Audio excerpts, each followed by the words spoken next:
بالله السميع العليم من الشيطان اللعين الرجيم. بسم الله الرحمن الرحيم. الحمد لله الذي هدانا لهذا وما كنا لنهتدي لولا أن هدانا الله لقد جاءت رسل ربنا بالحق والصلاة والسلام والتحية والإكرام على النبي الأمي القرشي الهاشمي المطلبي اللقطعي مولانا ومولى الثقلين جد الحسن والحسين أبي القاسم محمد وآله الطيبين الطاهرين المعصومين المظلومين المنتجبين المنتخبين ولعنة الله على أعدائهم وقتلتهم وغاصبي حقوقهم ومنكري فضائلهم أجمعين من الآن إلى قيام يوم الدين. أما بعد، فقد قال الله سبحانه تبارك وتعالى في كتابه الكريم وقوله الحق. بسم الله الرحمن الرحيم. إن الله وملائكته يصلون على النبي يا أيها الذين آمنوا صلوا عليه وسلموا تسليما.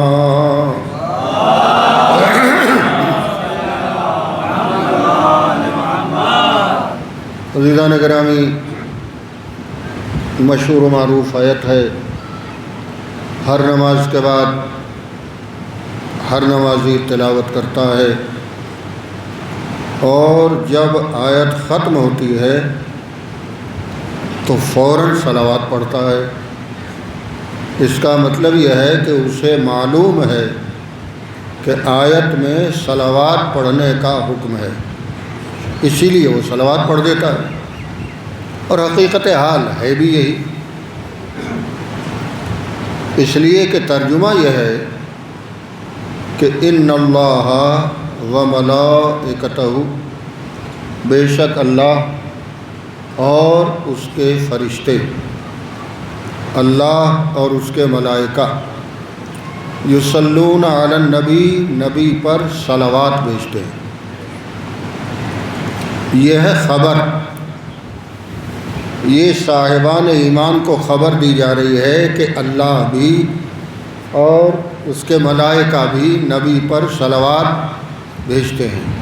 اس کے بعد صاحبان ایمان کو حکم دیا جا رہا ہے، یا ایھا الذین آمنوا، اے صاحبان ایمان، اے ایمان والو، اے مومنو، صلو علیہ، تم بھی نبی پر صلوات بھیجو، وسلموا علیہ، اور ان پر سلام بھیجو۔ کیسا سلام؟ تسلیمہ، اس طرح کا سلام کہ جو سلام بھیجنے کا حق ہے، یعنی خالی یہ نہیں کہ جیسے میں اور آپ ایک دوسرے کو سلام کرتے ہیں، نبی کا سلام اس سے الگ ہوتا ہے۔ عزیزان گرامی، اسی لیے پورا جملہ آیا، اللہم صلی علی محمد و آل محمد، پورا جملہ آیا، یعنی صلوات بھیجنے کا، سلام بھیجنے کا اللہ نے ایک طریقہ بتایا، صاحبان ایمان کو حکم دیا۔ اور یہ صلوات ایک عجیب و غریب عبادت ہے۔ دیکھیے، میں اور آپ نماز پڑھتے ہیں، کیوں پڑھتے ہیں؟ حکم ہے، عبادت ہے۔ روزہ رکھتے ہیں، کیوں رکھتے ہیں؟ حکم ہے، عبادت ہے، اور دیگر عبادات۔ لیکن میں اور آپ نماز پڑھتے ہیں، کیا میں یا آپ یہ گارنٹی لے سکتے ہیں کہ جو ابھی نماز ہم پڑھ کے آئے ہیں وہ قبول ہے؟ گارنٹی آپ کی نہیں۔ ابھی جو ماہ رمضان میں روزے رکھے ہیں وہ روزے اللہ کی بارگاہ میں قبول ہوں گے، یہ گارنٹی ہے؟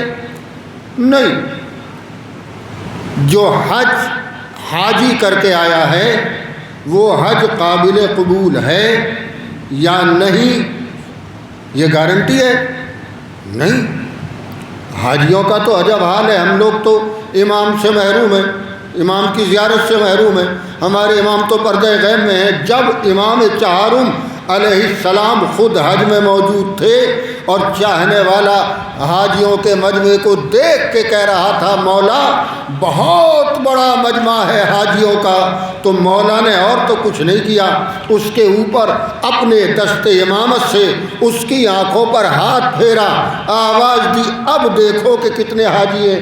کہنے لگا کہ یہاں تو کتے اور سور ہی زیادہ ہیں، حاجی تو بہت تھوڑے سے ہیں۔ سمجھ رہے نا، یہ عالم ہے ہماری عبادتوں کا۔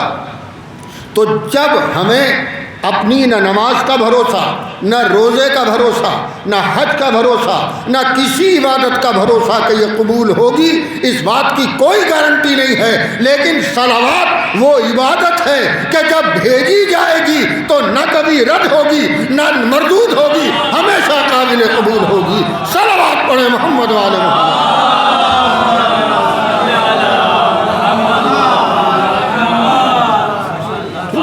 تو عزیزان گرامی یہ صلوات ہے۔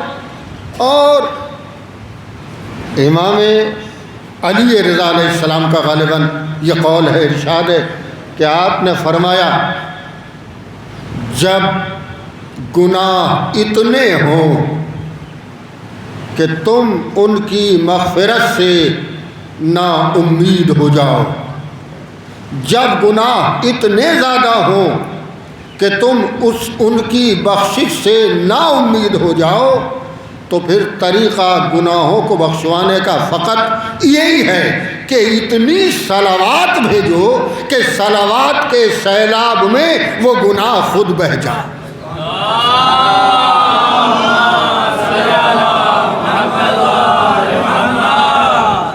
تو عزیزان گرامی گناہوں کی مغفرت کا بہترین ذریعہ صلوات ہے۔ اسی لیے ایک اور فائدہ جو صلوات کا، بہت فائدے صلوات کے ہیں، لیکن ایک فائدہ اور بتاتا ہوں، اور وہ یہ ہے کہ اگر کسی کو رزق کی تنگی ہو،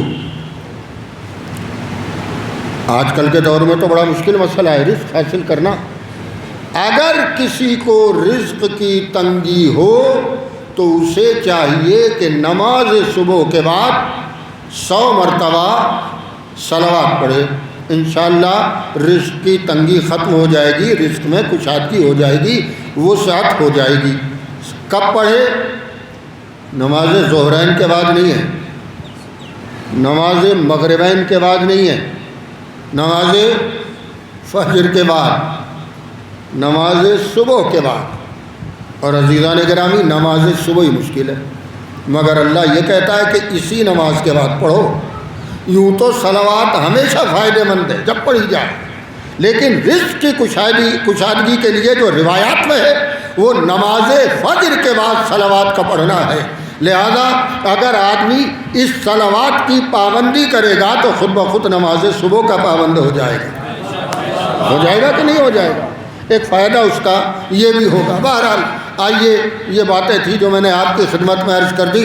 ظاہر ہے کہ مشکل وقت ہے مجلس کا، آپ کے لیے بھی اور میرے لیے بھی۔ دیکھنا یہ ہے کہ میں کتنی دیر پڑھ پاتا ہوں اور آپ کتنی دیر سن پاتے ہیں۔ عزیزان کے محترم، بہرحال آئیے اب ترجمہ کرتے ہیں آیت کا۔ آپ نے سنا، آیت بھی یاد ہے آپ کو، ترجمہ بھی۔ آئیے ترجمہ کرتے، ان اللہ و ملائکتہ، بے شک اللہ اور اس کے فرشتے، یصلون علی النبی، نبی پر صلوات بھیجتے ہیں۔ اے صاحبان ایمان، تمہارے اوپر بھی واجب ہے، لازم ہے کہ نبی پر صلوات بھیجو اور نبی پر سلام بھیجو اس طرح جو ان پر سلام بھیجنے کا حق ہے۔ عزیزان گرامی، صلوات بھیجنا عبادت ہے یا نہیں ہے؟ ہے۔ میں اور آپ تو عبادت کرتے ہیں، کس کی کرتے ہیں؟ اللہ میاں۔ ہم عابد ہیں، عبادت گزار ہیں، وہ معبود ہے، اس کی عبادت کی جاتی ہے، ہم عبادت کرتے ہیں۔ صلوات بھیجنا عبادت ہے، مگر اس عبادت میں ہم اکیلے نہیں ہیں. اللہ کہتا ہے ہم بھی صلوات بھیجتے ہیں، تم بھی صلوات بھیجا کرو. ہم اکیلے نہیں ہیں. اللہ کہتا ہے کہ ہم بھی صلوات بھیجتے ہیں نبی پر، تم بھی صلوات بھیجا کرو. ہمارے فرشتے بھی صلوات بھیجتے ہیں، تم بھی صلوات بھیجا کرو. آیت نازل ہوئی نبی کے اوپر، اصحاب کا مجمع تھا مسجد نبوی میں، پیغمبر نے آیت سنائی اور آیت سنانے کے بعد ایک حدیث ارشاد فرمائی کہ سنو میرے صحابیوں، لا تصلوا علی الصلاۃ البترا، میرے اوپر ناقص صلوات مت بھیجنا، آدھی صلوات نہ بھیجنا، عیب دار صلوات نہ بھیجنا. تو اب اصحاب پریشان، یہ ناقص صلوات کیسی ہوتی ہے، یہ کامل صلوات کیسی ہوتی ہے، یہ عیب دار صلوات کیسی ہوتی ہے، یہ بے عیب صلوات کیسی ہوتی ہے، یہ نبی کا معاملہ کیا ہے کہ یہ صلواتوں کے دو طریقے بتا رہے ہیں. ایک وہ کہ جو صلوات ناقص ہوتی ہے، ایک وہ جو صلوات مکمل ہوتی ہے. کیا فرمایا؟ لا تصلوا علی الصلاۃ البترا، یہ بترا وہاں سے آیا ہے، انا شانئک هو الابتر، یہ ابتر کی مؤنث ہے بترا. یہ بات میں نے طلباء کے لیے کہی. وہاں کہا گیا تھا انا اعطیناک الکوثر، اے رسول ہم نے آپ کو کوثر عطا کیا، یعنی کثرت اولاد عطا کی. ظاہری تفسیر جو مفسرین نے بیان کی ہے وہ یہی ہے. لہذا چونکہ ہم نے آپ کو کوثر دیا تو اب ایک آپ کی ذمہ داری ہے کہ فصل لے ربک ونحر، آپ کو دو کام کرنے ہیں، اپنے رب کی نماز بھی پڑھنی ہے اور اپنے رب کے لیے قربانی بھی دینی ہے. یہ جو ہیں جو آپ کو ابتر کہتے ہیں، آپ ان سے پریشان نہ ہوں. انا شانئک هو الابتر، آپ کے دشمن ابتر ہیں. ابتر کسے کہتے ہیں؟ جس کی دم کٹی ہوئی ہو، جس کی نسل منقطع ہو گئی ہو، جس کی اولاد نہ ہو. اللہ نے بتا دیا ہے کہ یہ جو آپ کے دشمن ہیں، جو یہ کہتے ہیں کہ آپ ابتر ہیں اس لیے کہ آپ کے یہاں اولاد نہیں ہے، آپ کو یاد رکھنا چاہیے اور انہیں بھی معلوم ہونا چاہیے کہ ابتر یہ ہیں، نسل ان کی منقطع ہوگی. اللہ اکبر. آیت نے کیسا مجسم گویا رخ اختیار کیا ہے کہ جدھر بھی دیکھیے کسی ابتر کہنے والے کی اولاد تو نہیں ملتی، نبی کی اولاد دنیا کے ہر کونے پہ پائی جاتی ہے. صلوات پڑھیے محمد والے محمد.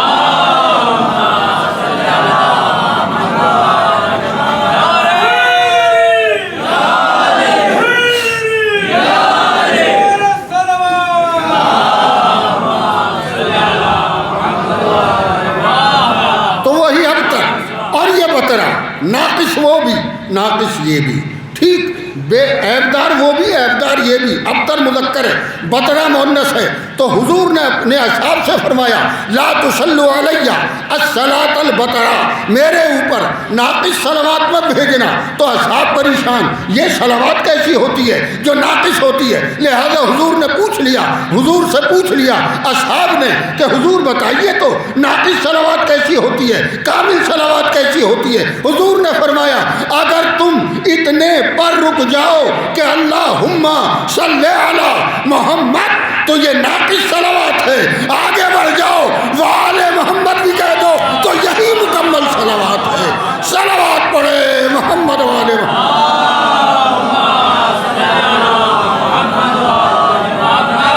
اب ایک جملہ کہنا چاہتا ہوں، اگر نبی کی آل کو شامل کیے بغیر ایک صلوات مکمل نہیں ہوتی تو دین کیسے مکمل ہو سکتا ہے؟ دین کیسے مکمل ہو سکتا ہے؟ تو عزیزان گرامی، اللہ نے حکم دیا صاحبان ایمان کو کہ نبی پر، ہمارے نبی پر صلوات بھیجا کرو، سلام بھیجا کرو. حضور نے فرما دیا اگر صرف مجھ پر صلوات بھیجی تو یہ ناقص ہے، اگر میری آل کو بھی شامل کر لیا تو یہ مکمل صلوات ہے. اب ایک بات اور بتاتا ہوں، عرض کرتا ہوں آپ کی خدمت میں. صلوات یہاں پر ختم ہوتی ہے اللہم صلی علی محمد و آل محمد، یہاں پر ختم ہوتی ہے. اس کا کتنا ثواب ہے نہیں کہا جا سکتا، لیکن اگر اس کے بعد وَأَجِّلْ فَرَجَهُمْ کا اضافہ کر دیا جائے تو پھر ثواب بے شمار ہو جاتا ہے. آپ کی خدمت میں عرض کروں، آپ بھی کہیں گے یہ کہاں کی لا رہے ہیں.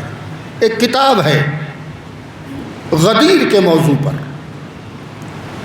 اور پوری دنیا شیعت میں کسی عالم نے غدیر کے موضوع پر ایسی کتاب لکھی نہیں ہے. اس کا نام ہی الغدیر ہے. آیت اللہ عبد الحسین امینی انہوں نے لکھی ہے.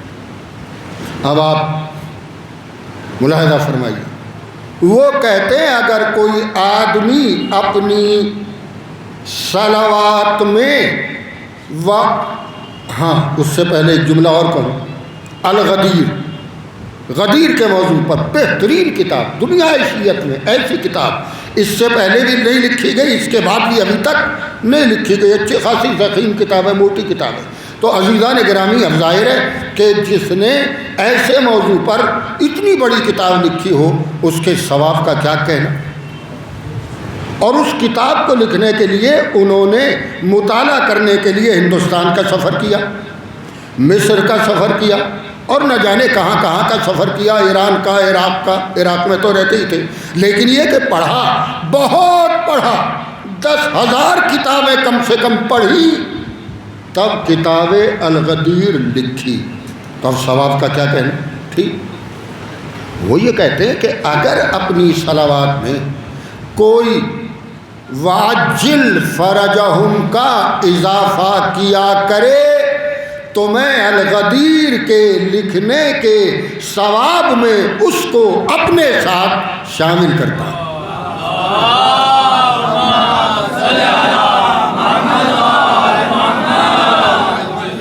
تو عزیزان محترم، یہ بہرحال بات آ گئی تھی ذہن میں، اس لیے میں نے آپ کی خدمت میں عرض کر دی. تو حضور نے فرمایا مجھ پر ناقص صلوات مت بھیجا کرو، کامل صلوات بھیجا کرو.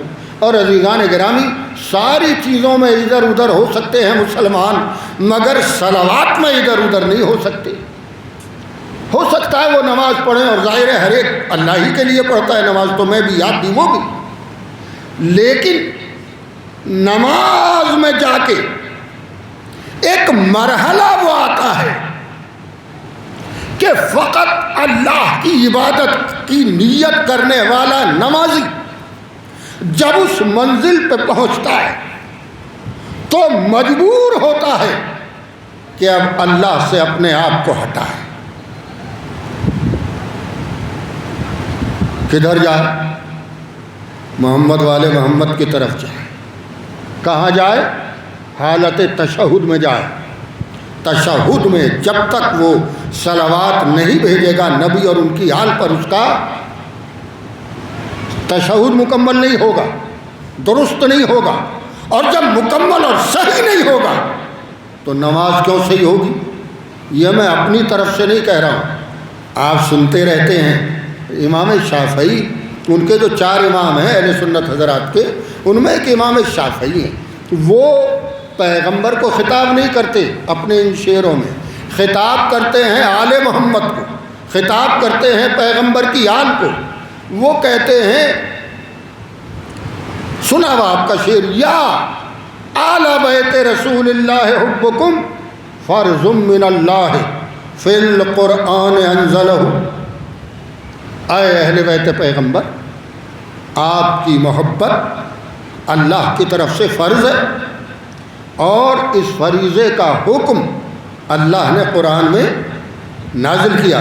کہاں ہے وہ آئے مودت؟ قل لا اسألکم علیہ اجرا الا المودۃ فی القربى، میں تم سے فقط قربا کی مودت چاہتا ہوں. تو اس آیت کی طرف اشارہ. اس کے بعد جو دوسرا شعر ہے وہ کہتے ہیں، اچھا اب آل محمد کے فضائل کتنے. مولا کائنات علیہ السلام کے بارے میں پیغمبر کی مشہور حدیث ہے، اگر دنیا کے سارے درخت قلم بن جائیں، سارے دریا سمندر روشنائی بن جائیں، زمین و آسمان ورق بن جائیں. زمین کا کتنا حصہ دیکھا میں نے اور آپ نے؟ کتنا دیکھا؟ پتہ نہیں کتنی لمبی چوڑی ہے، نہیں معلوم. اور آسمان تو دیکھا ہی نہیں ہے، اس کی لمبائی اور چوڑائی کون ناپے گا؟ اور ایک آسمان ہو تو ناپ بھی لے. آسمان بھی تو 7 عدد ہیں، ابھی تو پہلا والا ہی دیکھا ہے، ابھی تو دوسرے تک پہنچنے کی بھی بات نہیں ہے. چوتھے تک کی خبر لینا ہو تو آپ لے سکتے ہیں جناب عیسیٰ سے، اور 7ویں تک کی خبر لینا ہو تو پھر آپ لے سکتے صاحب معراج سے، آخری پیغمبر سے، اس لیے کہ 7 آسمانوں کو چیر کے جانے والا اور قاب قوسین اور ادنا کی منزلوں کو طے کرنے والا تو ایک ہی بشر ہے جس کا نام ہے محمد، جو ہمارا اور آپ کا پیغمبر ہے۔ نہیں، غلط کہہ گیا میں، اگر آپ کو خبر لینی ہے تو پھر دو لوگوں سے ملے گی، یا اس پیغمبر سے کہ جو پیغمبر 7 آسمانوں کو چیر کر قاب قوسین اور ادنا کی منزلوں پر پہنچا، یا اس علی سے ملے گی جو پردے کے پیچھے تھا اور آپ کلام کر رہا تھا علی سے۔ صلوات پڑھیے محمد والے محمد۔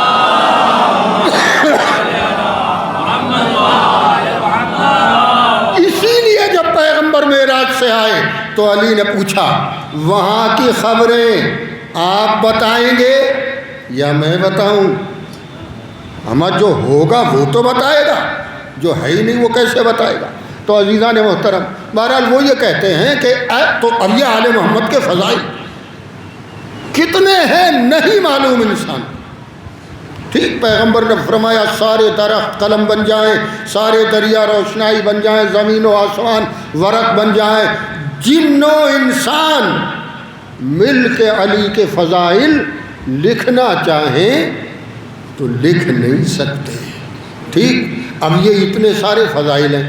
اب عزیزان گرامی، اب جس کو بھی دیکھیے گا آل محمد میں تو ہر فرد صاحب فضیلت ہی ہے، صاحب فضائل ہی ہے۔ تو عزیزان محترم، اتنے زیادہ فضائل، مگر امام شافعی یہ کہتے ہیں کفاکم من عظیم القدر من لم یصلی علیکم لا صلاۃ لہ۔ اے اہل بیت پیغمبر، اب یہ اضافہ میرا ہے، اگر تمہارے فضائل کو ہٹا دیا جائے، فقط ایک فضیلت رکھی جائے تو وہ یہ ہے کہ جو تم پر صلوات نہ بھیجے اپنی نماز میں، اس کی نماز نہیں ہوتی۔ یہ امام شافعی کا قول ہے۔ اس کا مطلب یہ ہے کہ جب تک آل محمد نہ آ جائیں نماز میں، نماز قبول نہیں ہوتی ہے۔ اچھا، آپ کھڑے ہوں نماز کے لیے اور نماز کے لیے کھڑے ہو کر ذرا سا نیت نماز میں ادھر ادھر کی باتوں کو لاتے ہوئے اور نیت کر لیجئے، نہ کیجئے 4 رکعت والی اور 3 رکعت والی، 2 رکعت والی کی کر لیجئے کہ میں 2 رکعت نماز فجر پڑھتا ہوں۔ چھوڑیے واجب کو بھی، سنت نماز کی نیت کر لیجئے کہ میں 2 رکعت سنت نماز پڑھتا ہوں، کسی اور دنیاوی خیال کو بھی لا کے۔ اس کے لیے سنت قربتاً اللہ۔ نماز کے بارے میں آپ کا کیا خیال ہے؟ آپ کی نماز ہے؟ نماز ہوگی؟ نہیں۔ اگر نماز میں غیر خدا کا خیال آ جائے تو نماز نہیں ہوتی۔ یہ تو اتنے عظیم لوگ ہیں کہ جب تک ان کا خیال نماز میں نہ آئے، نماز نہیں ہوتی۔ تو وہ اور ہیں کہ جن کے خیال سے نماز باطل ہو جائے، ان کا خیال نہ آئے تو نماز باطل نہیں ہوتی۔ اب میری زبان پر بات آ گئی ہے، لہذا بہت اختصار کے ساتھ اس بات کو بھی آپ کے گوش گزار کر دوں۔ عزیزان گرامی، آپ دیکھیے مسجد نبوی، نماز جماعت ہو رہی ہے۔ فرادہ نماز پڑھنا بہتر ہے جماعت سے نماز جماعت ہو رہی ہے۔ آپ اگر میں اور ایک مجھ سے بڑے والے مولوی صاحب آ جائیں تو آپ کس کے پیچھے نماز پڑھنا پسند کریں گے؟ میرے پیچھے؟ اب میری بدتمیزی ہوگی میں ان کی موجودگی میں آگے بڑھ جاؤں کہ میرے پیچھے نماز پڑھو۔ ارے ان کا حق ہے، وہ زیادہ صاحب علم ہے۔ ٹھیک، مثلا اس عالم کے ہوتے ہوئے وقت کا مرجع جس کی آپ تقلید کرتے ہیں وہ آ جائے، آپ کس کے پیچھے نماز پڑھیں گے؟ مرجع کے پیچھے۔ اور اگر وہ عالم بڑھ جائے تو یہ غلط کام ہے، اسے ان سے کہنا چاہیے آپ پڑھائیے۔ اچھا، دنیا کے سارے مراجع جمع ہو جائیں، سارے مراجع زندہ مردہ سب اکٹھے ہو جائیں ایک جگہ اور امام وقت آ جائے، اب کیا ہوگا؟ نماز کس کے پیچھے ہوگی؟ امام وقت کے پیچھے۔ کسی مرجع کو کوئی حق نہیں ہے۔ اما جب امام کے ہوتے ہوئے عیسیٰ کو حق نہیں ہے تو کسی اور کو حق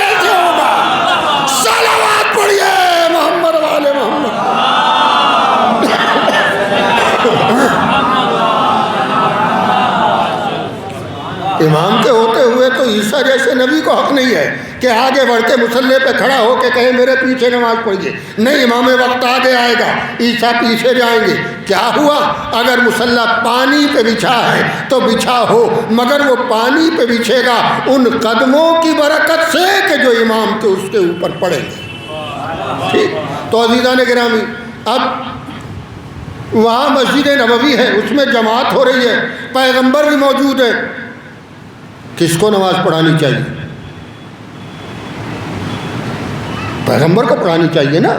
اب پیغمبر نماز پڑھا رہے ہیں اور نماز جماعت ہو رہی ہے. پیچھے پڑھنے والے یہ میرے جیسے اور آپ کے جیسے نہیں ہیں، وہ اصحاب پیغمبر ہیں جنہوں نے پیغمبر کی زیارت کی ہے، پیغمبر سے گفتگو کی ہے، پیغمبر سے بات چیت کی ہے، پیغمبر کی حدیثیں سنی ہیں. وہ اصحاب پیچھے نماز پڑھ رہے ہیں. ان اصحاب نے ایک مرتبہ پیغمبر سے یہ کہہ دیا، ہاں پیغمبر نے ان سے یہ کہہ دیا کہ میرے بعد کچھ لوگ آئیں گے جو تم سے افضل ہوں گے. اب میرا خیال یہ ہے کہ ان کو تھوڑی بری لگی، کہنے لگے جی وہ افضل کیا ہوں گے؟ ہم نے آپ کو دیکھا، آپ کی زیارت کی، آپ سے مصافحہ کیا، آپ سے ملاقات کی، آپ سے بات چیت کی، آپ کی حدیثیں سنی. افضل وہ ہوں گے کہ جنہوں نے نہ آپ کو دیکھا ہے، نہ بات کی ہے، نہ ملاقات کی ہے، نہ زیارت کی ہے، کچھ بھی نہیں. افضل وہ ہوں گے. ہم نے دیکھا، ہم نے آپ کو. افضل وہ کہاں وہی افضل ہوں گے. کہا کیوں؟ کہا اس لیے کہ تم نے مجھے دیکھا ہے تب ایمان لائے ہو، وہ مجھے بغیر دیکھے میرے اوپر ایمان، یعنی بغیر دیکھے ایمان کی اپنی ایک بڑی حیثیت ہے. تو یہ اصحاب مسجد میں نماز پڑھ رہے، پیغمبر کے پیچھے امامت کر رہے پیغمبر، اور نماز آگے بڑھتی چلی جا رہی ہے. نیت ختم ہو گئی، تکبیرۃ الاحرام ختم ہوا، رکوع اور سورہ حمد اور سورہ اور رکوع، اور اب سجدے میں پیغمبر چلے گئے. عزیز التاریخ کہتی ہے کہ ایک گھر کا دروازہ کھلا. ایک گھر کا کیا، اب تو یہی دروازہ کھلتا ہے مسجد میں، اور کوئی دروازہ تو کھلتا نہیں. سارے تو بند کرا دیے اللہ میاں نے. ٹھیک ہے، اور بند کرا کے سب کو بتا دیا کہ ہر ایک تھوڑی آ سکتا ہے مسجد میں، جس حال میں جی چاہے منہ اٹھا کے چلا آئے. ایسا تھوڑی ہے. وہ اور لوگ ہیں کہ جن کو یہ اجازت ہے کہ جس حال میں چاہیں مسجد میں چلے آئیں. تو وہ دروازہ کھلتا ہی مسجد میں تھا، تو دیکھا اس دروازے سے ایک چھوٹا سا بچہ نکلا، اور وہ نکل کے پیغمبر وہاں تھے سجدے میں، یہاں تھے اصحاب پیغمبر. اب وہ ان کے درمیان سے ہوتا ہوا اور وہاں تک پہنچا اور پیغمبر کی پشت پہ جا کے بیٹھ گیا. ٹھیک ہے، آپ پہچان گئے نا کون ہے. ظاہر ہے یہی ہماری مجلسوں کا فائدہ ہے کہ ہم اشارے کرتے ہیں، سامعین سمجھتے ہیں. یہی ہماری مجلسوں کا فائدہ ہے. یہ فرش مجلس، یہ منبر کسی کے پاس ہے ہی نہیں. ظاہر ہے کہ جب آپ نے تخت کو پسند کیا تو منبر کیسے ملتا؟ آپ نے منبر کے لیے کوشش ہی نہیں کی تھی، تو آپ کو منبر، ہاں کوشش تو آپ کے بزرگوں نے کی تھی، مگر کیسے؟ مسجد نبوی میں بیٹھ کے منبر استعمال کرنے کی نہیں، بلکہ کوشش یہ کی تھی اس منبر کو اٹھا کے لے کے چلو شام اپنے یہاں لگائیں گے. تو عزیزان گرامی ایسی غاصبانہ کوششیں کامیاب تھوڑی ہوتی ہیں. بہرحال جب انہوں نے منبر اٹھانا چاہا تو زلزلہ آ گیا اور انہیں منبر چھوڑنا پڑا. تو عزیزان گرامی تاریخ نے لکھا کہ وہاں سے ایک بچہ نکلا صفوں کو چیرتا ہوا اور پیغمبر کی پشت اقدس پہ جا کے بیٹھ گیا. میں نے دست ادب جوڑ کے امام حسین علیہ السلام کی خدمت میں عرض کیا، میرے آقا، میرے شہزادے، صلوات پڑھے محمد والے محمد. مجمع تو میں دیکھنے لگا یار.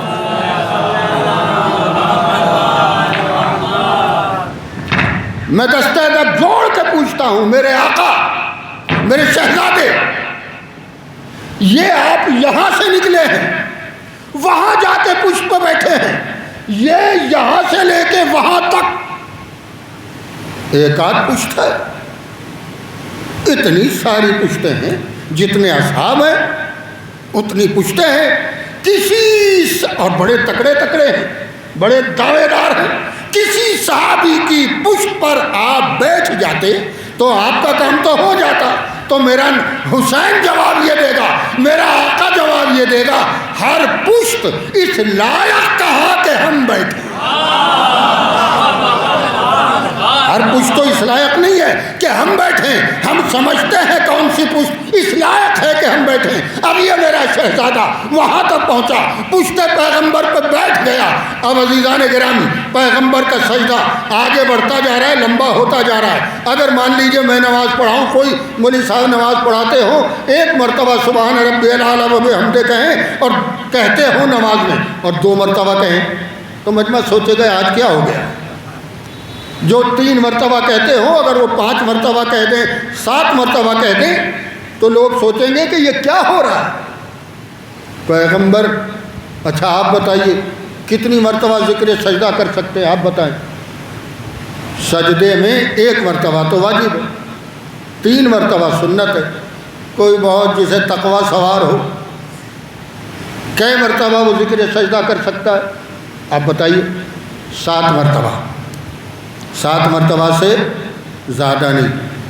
اب پیغمبر 7 مرتبہ ذکر سجدہ کر چکے، اب پیغمبر کو سجدے سے سر اٹھانا ہے، تو اٹھانا چاہا تو جبرائیل نے بازو پکڑ کے کہا، اللہ کے پیغمبر، اللہ یہ فرماتا ہے کہ ابھی نہیں۔ ابھی نہیں تو ٹھیک ہے، لیکن اگلا جملہ قیامت کا ہے، کہا اور تب تک نہیں جب تک حسین خود نہ اتر جائے۔ سجدہ وہاں تک چلے گا جہاں تک حسین چاہے، میرا آپ کا سجدہ نہیں ہے، آخری پیغمبر کا سجدہ ہے۔ اور جب اللہ کا حکم ہی آ گیا تو سجدے سے سر تو اٹھ نہیں سکتا، نہیں اٹھا۔ اب عزیزان محترم، سجدہ آگے بڑھتا رہا، 8 مرتبہ، 9 مرتبہ، 10 مرتبہ، 20 مرتبہ، 30 مرتبہ، 40 مرتبہ، 50 مرتبہ، 60 مرتبہ۔ اب ظاہر مجمع سمجھ رہا ہے کہ اب پیغمبر پر حالت نماز میں وحی نازل ہو رہی ہے، لہذا سجدہ طویل ہوتا جا رہا ہے۔ اب میں ایک ہی جملہ کہہ سکتا ہوں کہ حسین اتنی عظیم شخصیت کا نام ہے کہ اپنے نانا کی پشت پہ بھی بیٹھ جائے تو لوگوں کو خیال یہ ہوتا ہے کہ وحی نازل ہو رہی ہے۔ یعنی حسین کا بیٹھنا بھی گویا لوگوں کے ذہنوں میں وحی کے خیال کو پیدا کرتا ہے۔ کتنا عظیم ہے وہ میرا شہزادہ، میرا آقا، کہ جس کا پشت پیغمبر پہ بیٹھنا بھی وحی کے نزول کا خیال پیدا کرتا ہو۔ عزیزو، 70 مرتبہ پیغمبر نے ذکر سجدہ کیا، اور اب حسین نے پشت پیغمبر کو چھوڑا، حسین چلے، پیغمبر نے سجدے سے سر اٹھایا۔ اب یہ پہلا سجدہ تھا کہ دوسرا تھا، یہ تفصیل الگ ہے۔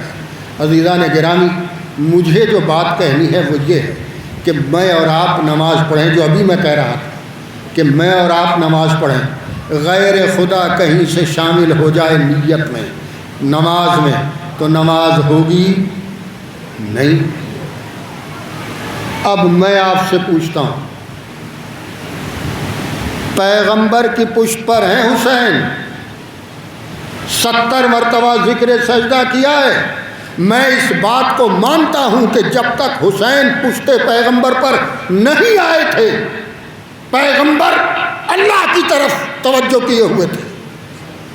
ٹھیک، پیغمبر کو احساس ہی نہیں ہوا کہ میری پشت پر میرا نواسہ آ کے بیٹھ گیا، لیکن جب جبرائیل نے کہا جب تک سر نہیں اٹھے گا سجدے سے، جب تک حسین خود نہ اتر جائیں، تو اب تو پیغمبر کا ذہن، پیغمبر کی توجہ حسین کی طرف ہوئی کہ نہیں ہوئی۔ میرا سوال ہے، کیا پیغمبر نے اپنی نماز کو دوبارہ پڑھا ہے؟ کیا اصحاب نے اپنی نماز کو دوبارہ پڑھا ہے؟ نہیں۔ اس کا مطلب یہ ہے دوبارہ پیغمبر کا اصحاب کا نماز کو نہ پڑھنا اس بات کا ثبوت ہے وہ لوگ اور ہیں جن کے خیال سے نماز باطل ہو جائے، یہ وہ لوگ ہیں اگر پشت پہ آ کے بیٹھ جائے تو پیغمبر کی نماز بھی 70 درجہ بلند ہو جاتی ہے، 70 درجہ بلند ہو جاتی ہے۔ یہ وہ میرا شہزادہ ہے۔ تو عزیزان گرامی، یہ وہ عظیم اور باعظمت لوگ ہیں۔ آئیے ایک واقعہ آپ کی خدمت میں عرض کر کے اور مجلس کو تمام کرتے ہیں۔ بہرحال خدا کرے کہ وقت کے اندر ختم ہو جائے۔ صلوات سے مربوط ایک چھوٹا سا واقعہ ہے۔ آپ نے نام سنا ہوگا جناب،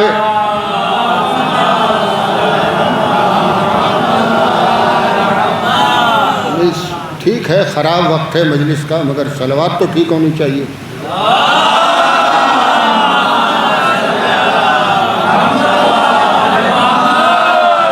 تو عزیزان گرامی، جناب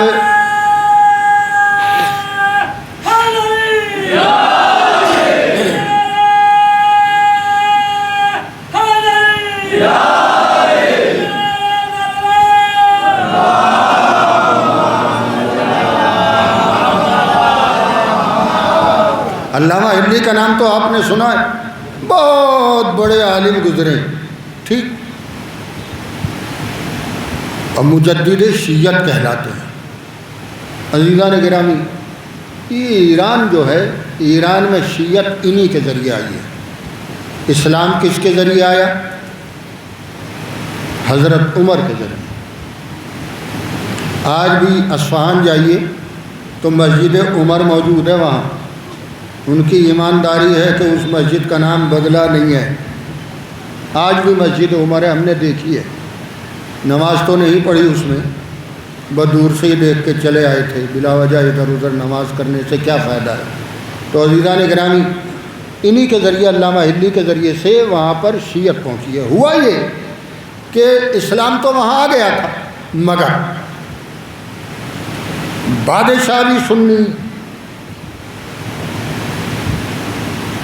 عوام بھی سنی۔ اب ایک مرتبہ ایسا ہوا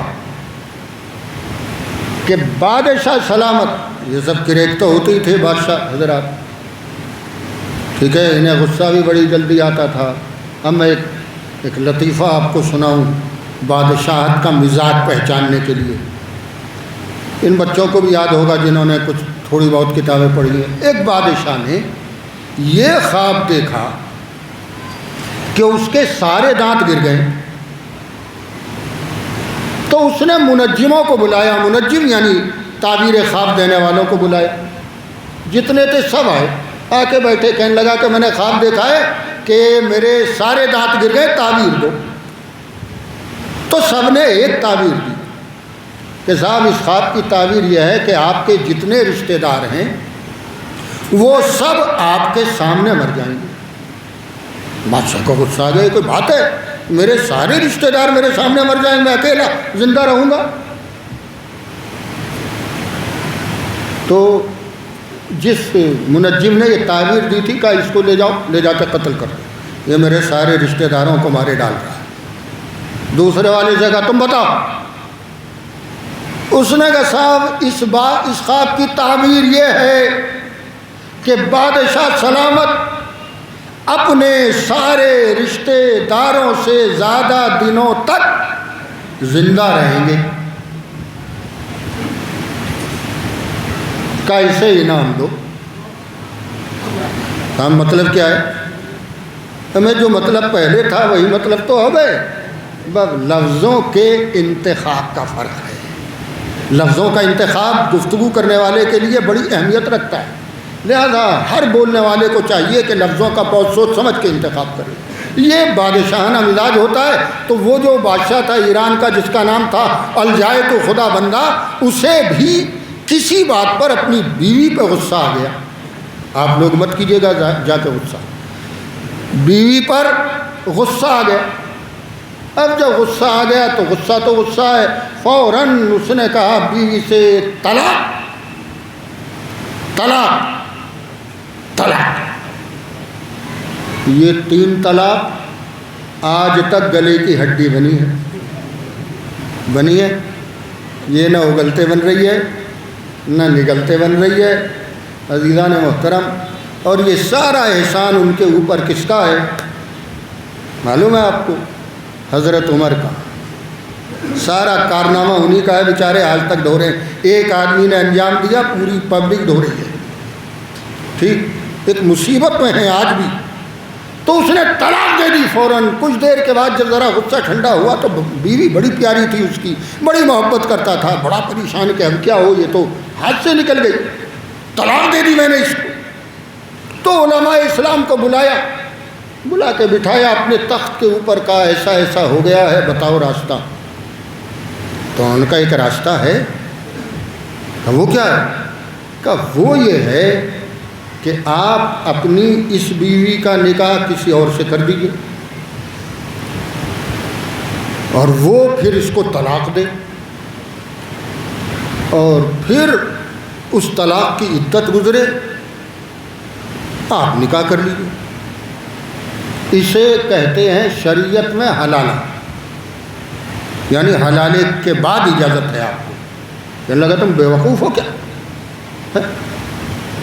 میں دوسرے سے نکاح کر دوں، وہ طلاق دے دے تو میں نکاح کر لوں؟ یہ کیا بات ہوئی؟ جب میں دوبارہ نکاح کروں گا تو لوگ کہیں گے کہ یہ جو بیوی ہے بادشاہ کی، یہ فلاں آدمی کی بیوی تھی، اس نے طلاق دی اسے، اب یہ بادشاہ کی بیوی ہے۔ یہ نہیں ہو سکتا، کوئی اور راستہ بتاؤ۔ کا کوئی راستہ نہیں۔ وہاں پر ایک آدمی بیٹھا تھا، اس نے بادشاہ کے کان میں کہا کہ دیکھیے ایک عالم اور ہے، مگر وہ وہاں رہتا ہے عراق میں، ہلے میں، اسے بلا لیجیے، مگر اس کا مسئلہ یہ کہ وہ رافضی ہے، اسے بلا لیجیے آپ۔ تو اس نے کہا بلاؤ۔ علامہ ہلی علیہ الرحمہ کو خبر گئی، علامہ ہلی علیہ الرحمہ وہاں سے چلے، یہاں پہنچے ایران۔ اب جب یہاں پہنچے تو دیکھا کہ بادشاہ کا تخت ہے، علماء کی بھیڑ ہے، بادشاہ بھی بیٹھا ہے، یہ بھی پہنچے، اور انہوں نے جب اوپر تخت پہ قدم رکھنے لگے تو جوتیاں اتاری اپنی، اور دونوں جوتیاں بغل میں دبائی۔ یہی جگہ سب سے محفوظ ہے، لہذا دبا کے تخت پہ گئے، اور تخت پہ جا کے دونوں جوتیاں سامنے رکھ لی، بیٹھ گئے، نہ سلام نہ دعا۔ بس جب سلام بھی نہیں کیا، جوتیاں بھی لے جا کے رکھ لی، تو علماء اسلام چیخ پڑے کہ دیکھ رہے ہیں آپ، انہیں یہ بھی پتہ نہیں کہ جب مسلمانوں کے مجمع میں جائیں تو پہلے سلام کرنا چاہیے۔ تو بادشاہ نے کہا بھائی جواب تو یہی دیں گے، انہوں نے نہیں کیا سلام۔ ان سے پوچھا آپ نے سلام نہیں کیا؟ مسلمان یہاں بیٹھے ہوئے تھے۔ کہنے لگے جی کوئی مسلمان ہوتا تو میں سلام کرتا، میری نظر میں تو کوئی بھی مسلمان نہیں ہے، کوئی دشمن علی مسلمان نہیں ہوتا۔ تو اب اس نے دوسرا اعتراض کیا، دیکھا آپ نے بادشاہ سلامتی نے اتنی بھی تمیز نہیں ہے کہ جب بادشاہ کے دربار میں جائیں تو جوتیاں وہاں اتارنی چاہیے، یہ لے کے چلے آئے ہیں اپنے آگے رکھ لیے، یہ کوئی بات ہوئی؟ تو بادشاہ نے کہا اس کا جواب بھی یہی دیں گے، جوتیاں انہوں نے رکھی ہیں۔ ان سے پوچھا تم بتاؤ کہ یہ جوتیاں یہاں لا کے کیوں رکھی؟ کہنے لگے جی اصل میں ہوا یہ کہ ہم نے یہ سنا ہے کہ رسول اللہ کی جوتیاں امام ابو حنیفہ چرا کے لے گئے تھے۔ پہچانتے نا آپ امام ابو حنیفہ کو؟ وہ چرا کے لے گئے تھے، لہذا میں نے سوچا میری نہ چوری ہو جائے، میں نے یہاں لا کے رکھ لی اپنے سامنے۔ تو وہ سب علماء چیخ پڑے کتنا جھوٹا آدمی ہے، کہاں رسول اللہ کا زمانہ، کہاں ابو حنیفہ کا زمانہ؟ جب ابو حنیفہ پیدا ہی نہیں ہوئے تھے تو جوتی کیسے چرا سکتے ہیں؟ تو علامہ نے فرمایا ہاں یہ لوگ صحیح کہہ رہے ہیں، وہ امام ابو حنیفہ نہ تھے، وہ امام شافعی تھے۔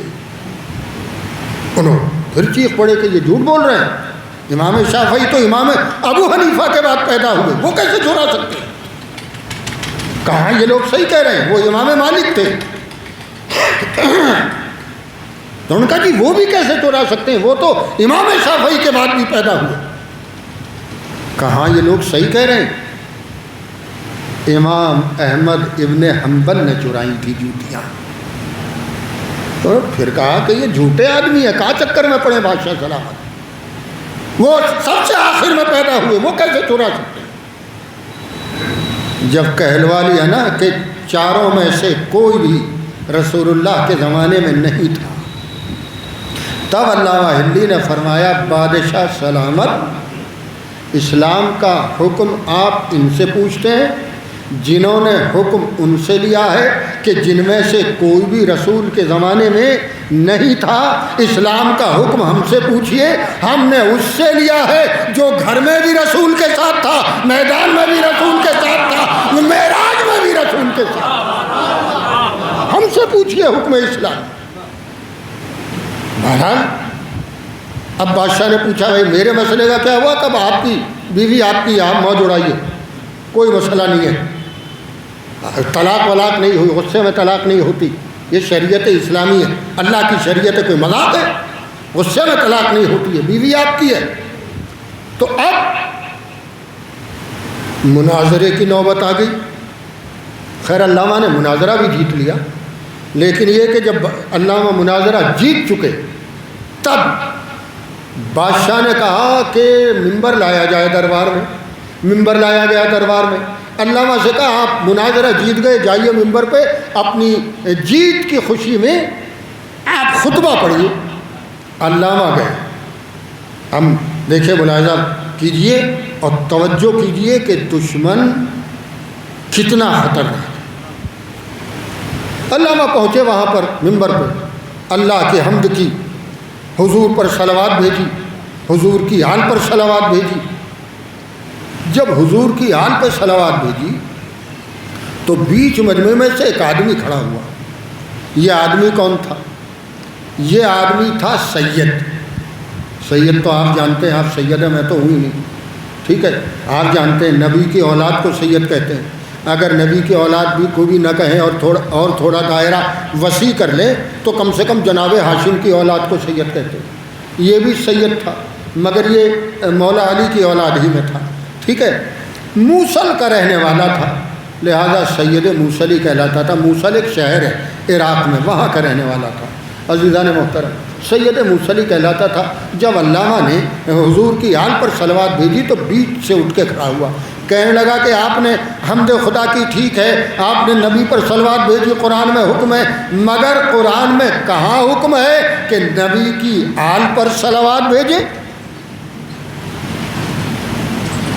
تو اب علامہ نے فرمایا کہ ہے تو کہاں ہے؟ کا سورہ بقرہ میں دیکھو، اللہ کہتا ہے الذین اذا اصابتهم مصیبۃ قالوا انا للہ وانا الیہ راجعون اولئک علیہم صلوات من ربہم ورحمہ۔ وہ لوگ جو مصیبت کے وقت انا للہ وانا الیہ راجعون کہتے ہیں، یہ وہ لوگ ہیں کہ جن کے اوپر ان کے رب کی طرف سے صلوات بھی ہے، رحمت بھی۔ ٹھیک، آیت پڑھی۔ اب جو اس نے بات کہی ہے وہ سوچنے والی ہے۔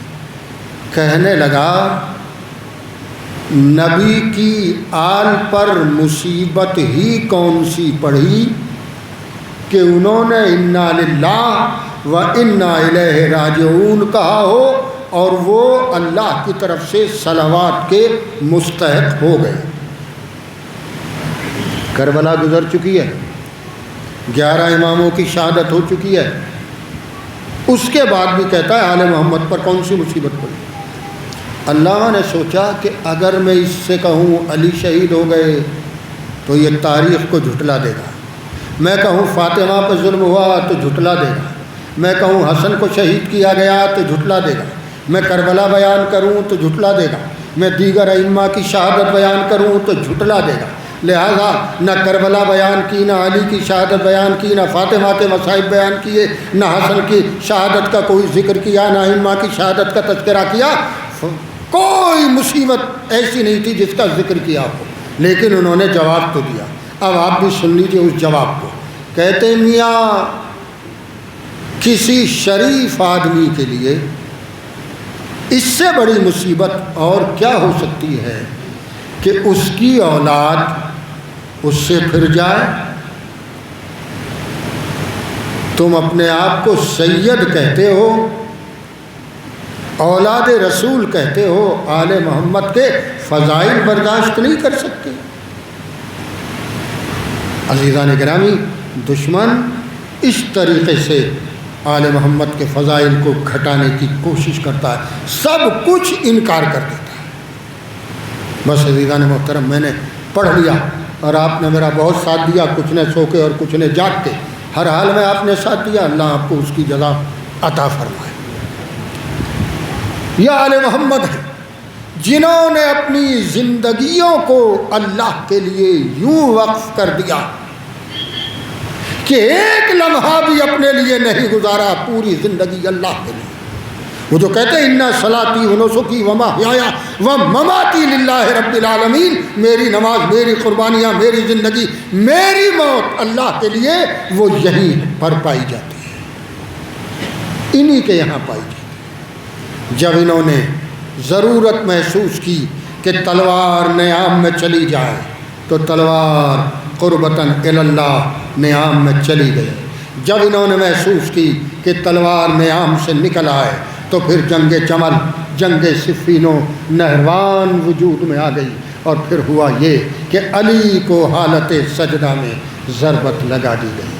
عزیزو، یہ گھرانہ مصیبتوں میں ایسا گرفتار رہا ہے کہ جس کے بارے میں تاریخ جب پڑھتے ہیں تبھی پتہ چلتا ہے۔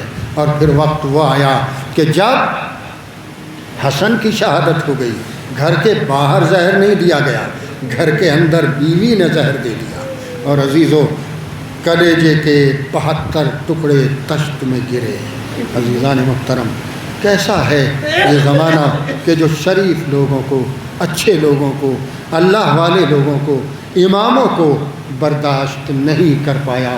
اور اب وقت وہ آ گیا ہے کہ جب پیغمبر کا چھوٹا نواسا، فاطمہ کا لاڈلا حسین ابن علی تیاری کر رہا ہے۔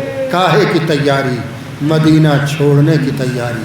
کس لیے تیاری کر رہا ہے؟ یزید نے سوال بیعت کیا ہے۔ عزیزو، پہلی مجلس ہے، لہذا میں بھی چاہتا ہوں رخصتی امام حسین علیہ السلام بیان کر کے اور مجلس کو تمام کر دوں۔ سوال بیعت ہوا ہے اور امام تک پیغام ولید آیا ہے کہ آئیے دربار ولید میں آئیے۔ امام دربار ولید میں پہنچے ہیں۔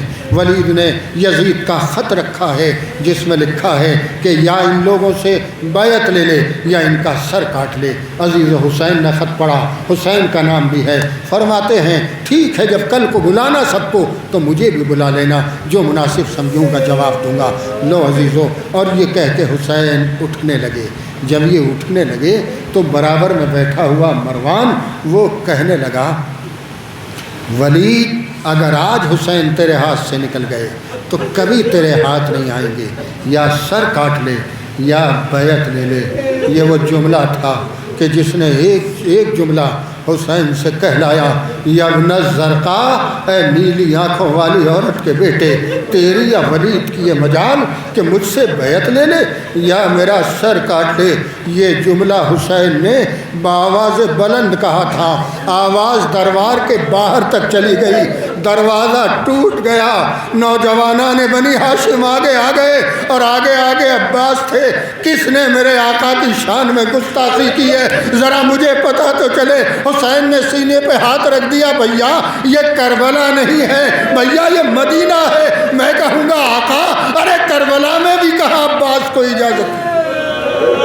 جزاکم ربکم بدو فکر۔ اور اب مجلس تمام۔ لو عزیزو، حسین واپس آ گئے۔ واپس آ کے اب سفر کی تیاری ہو رہی ہے، تیاری ہو چکی ہے۔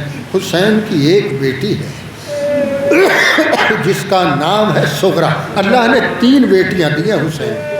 حسین 2 بیٹیوں کو لے جا رہے ہیں، ایک سکینہ کو لے جا رہے ہیں، ایک کبرا کو لے جا رہے ہیں، مگر حسین سغرا کو نہیں لے جا رہے۔ عزیزو، سغرا نے بہت کوشش کی، میرا بابا مجھے لے کے چلے۔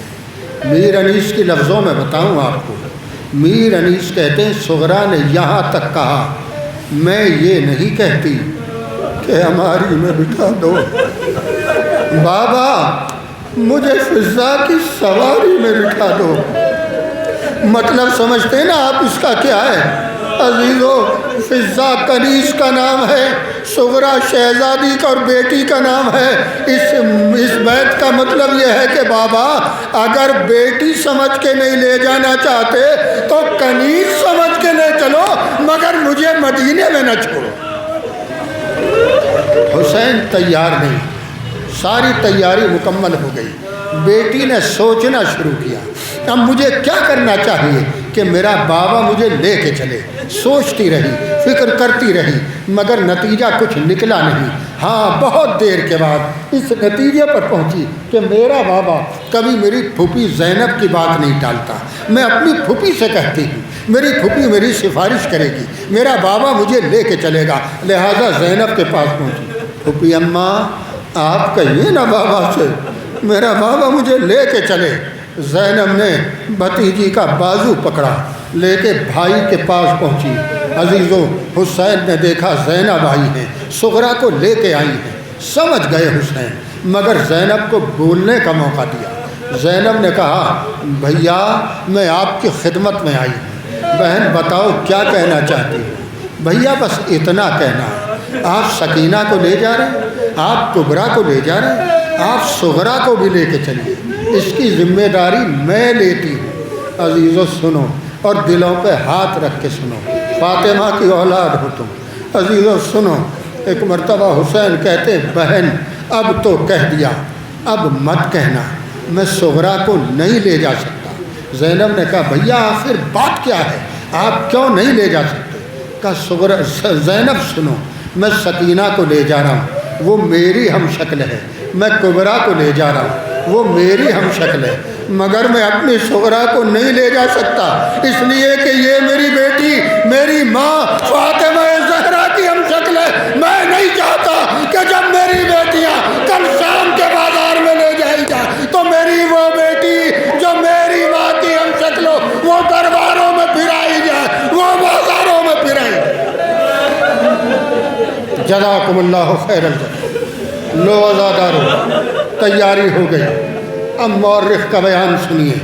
مورخ کہتا ہے میں نے سارا منظر دیکھا ہے، صبح ہوئی 28 رجب کی اور محملیں آ کے کھڑی ہوئی، ایک کرسی لائی گئی، دروازے پہ بچھائی گئی، حسین دروازے پہ آ کے بیٹھے، ایک ایک بیوی آتی رہی، کسی کا بازو علی اکبر پکڑے ہوئے، کسی کا بازو قاسم پکڑے ہوئے، اسی طرح بیویاں آتی رہیں، محملوں میں بیٹھتی رہیں۔ میں نے دیکھا ایک بیوی کا بازو ایک طرف سے عباس پکڑے ہوئے تھے چلے آئے، ایک طرف سے علی اکبر پکڑے ہوئے تھے، محمل تک لائے، سوار کیا۔ اب میں نے دیکھا ایک بیوی اور نکلی، اور جب وہ بیوی نکلی تو اب تک حسین کرسی پہ بیٹھے تھے، اب حسین کرسی پہ نہ بیٹھ کے رہے، اب حسین تعظیم کے لیے اٹھ کے کھڑے ہوئے۔ میں نے دیکھا بیوی نکلی، بڑے تجھ کو احتشام سے نکلی، ایک بازو عباس پکڑے ہوئے، ایک بازو علی اکبر پکڑے ہوئے، آگے آگے قاسم، پیچھے پیچھے محمد، اور ایک مرتبہ بیوی آگے بڑھی اور جب محمل کے قریب پہنچی تو ایک مرتبہ آواز دی عباس نے بیٹا قاسم میرے قریب آؤ۔ جب قاسم قریب آ گئے کہا پھوپھی کا بازو پکڑو، قاسم نے پھوپھی کا بازو پکڑا، عباس آگے بڑھے، محمل کے دروازے کے آگے گھٹنوں کو ٹیک کے بیٹھے، دونوں ہاتھوں کو جوڑ کے کہا میری شہزادی ایک قدم میرے زانو پر رکھیے گا، ایک قدم اپنے محمل میں رکھیے گا۔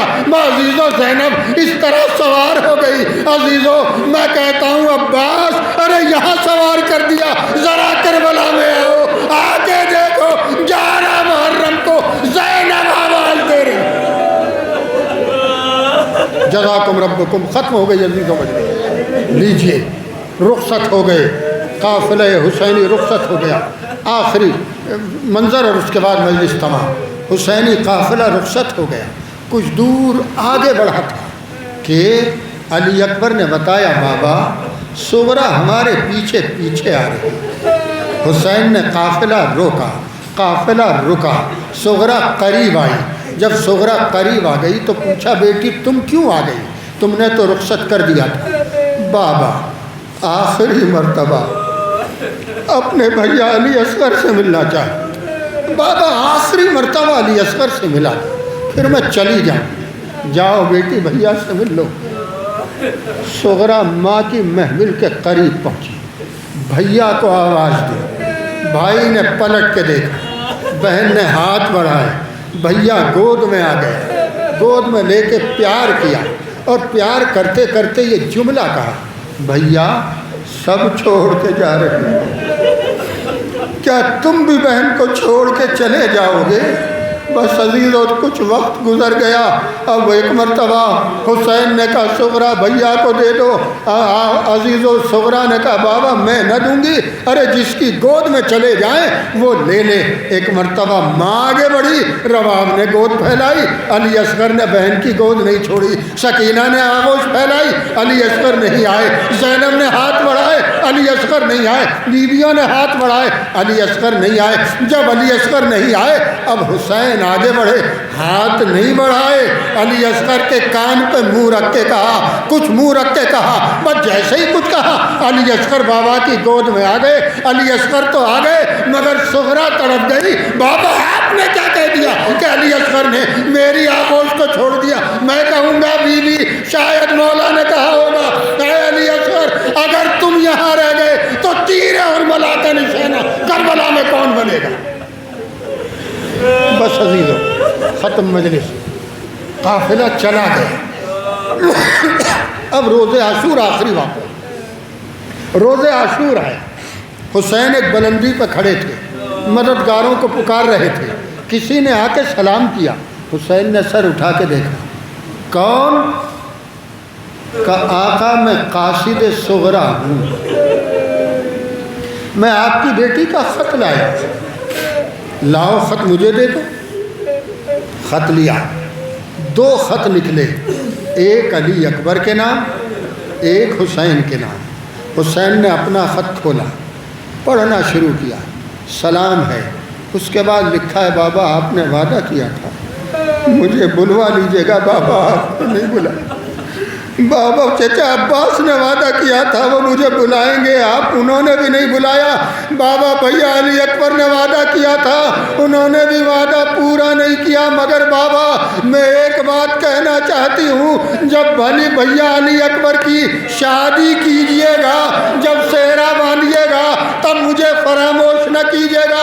عزادارو آخری جملے سنو، حسین نے پڑھتے پڑھتے خط پڑھتے پڑھتے یہ دیکھا کہ قاصد صغرا کی نظریں بار بار میرے خیمے کی طرف تو اٹھتی ہیں۔ حسین نے خط روک دیا، قاصد صغرا سے کہا ارے تجھے غیرت نہیں آتی، میری زندگی میں میرے خیمے کی طرف کو دیکھتا ہے، ہاتھ جوڑ کے کہتا ہے آقا یہ آنکھیں جل جائیں اگر بدنیتی کو دخل ہو تو کیا دیکھ رہا ہے؟ آقا جب میں مدینے سے چلا تھا تو صغرا نے یہ کہا تھا اے میرے قاصد ذرا خیال رکھنا، ارے ممکن ہے کہ جب تو پہنچے تو کوئی چھوٹا سا بچہ گٹلیوں کے بل چلتا در خیمہ پہ آ جائے، وہ میرا بھیا علی اصغر ہوگا، گود میں اٹھا کے پیار کرنا، مولا میں علی اصغر کو تلاش کر رہا ہوں، اے قاصد جا کے کہہ دینا تیرا بھیا تیر کا نشانہ بن گیا، علی اکبر قتل ہو گیا، وَسَيَعْلَمُ الَّذِينَ ظَلَمُوا أَيَّ مُنقَلَبٍ يَنقَلِبُونَ إِنَّا لِلَّهِ وَإِنَّا إِلَيْهِ رَاجِعُونَ رضا بقضائه وتسليما لأمره